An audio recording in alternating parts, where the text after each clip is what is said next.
തിരുവനന്തപുരം താളിക്കുന്നിൽ പടക്ക നിർമ്മാണശാലയിൽ ഉണ്ടായ പൊട്ടിത്തെറിയിൽ പരിക്കേറ്റ് ചികിത്സയിലായിരുന്ന ജീവനക്കാരി മരിച്ചു. പേരയത്തെ ഷീബയാണ് മെഡിക്കൽ കോളേജിൽ ചികിത്സയിലിരിക്കെ മരിച്ചത്.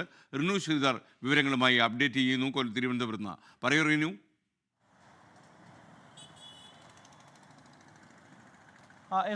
കഴിഞ്ഞ ചൊവ്വാഴ്ചയാണ് ോടുകൂടി തിരുവനന്തപുരം ജില്ലയിലെ പേരയം താളിക്കുന്നെന്ന് പറയുന്ന സ്ഥലത്ത് പടക്ക നിർമ്മാണശാലയിൽ പൊട്ടിത്തെറി ഉണ്ടായത്. ഷീബ ഉൾപ്പെടെ 4 പേർക്കാണ് അന്ന് ഗുരുതരമായി പരിക്കേറ്റിരുന്നത്.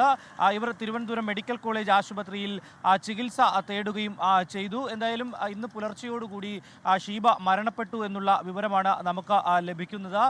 60% അന്ന് ഈ അപകടത്തിൽ ഷീബയ്ക്ക് പൊള്ളലേറ്റിരുന്നു. എന്നാൽ ഒപ്പമുണ്ടായിരുന്ന മറ്റു 3 പേർക്ക് അതിഗുരുതരമായിരുന്നില്ല പരിക്ക്.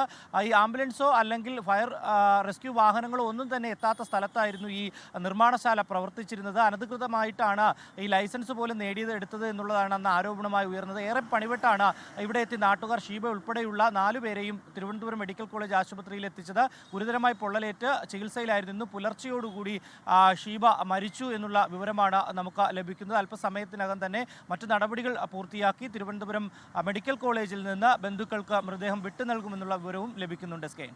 ലോകത്തെവിടെയായാലും ഏത് സമയത്തും 24 വാർത്തകളും ഓഗ്മെന്റഡ് റിയാലിറ്റി പാക്കേജുകളും എക്സ്പ്ലെയിനറുകളും വിശദമായി കാണാൻ ഞങ്ങളുടെ യൂട്യൂബ് ചാനൽ നിങ്ങൾക്ക് സബ്സ്ക്രൈബ് ചെയ്യാം.